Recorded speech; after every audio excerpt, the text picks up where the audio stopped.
Alrighty, I'm here at a burst pipe building. As you can see, I took out this section right here because it was filled with ice. I don't have my pipe bar machine with me.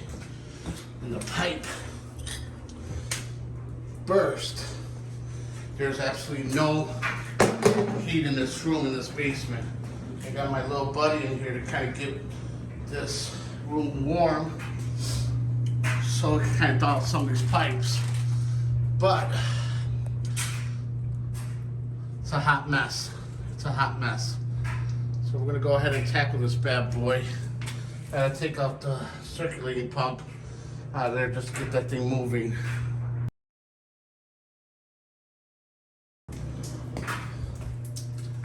Looks like we're gonna have another burst pipe. I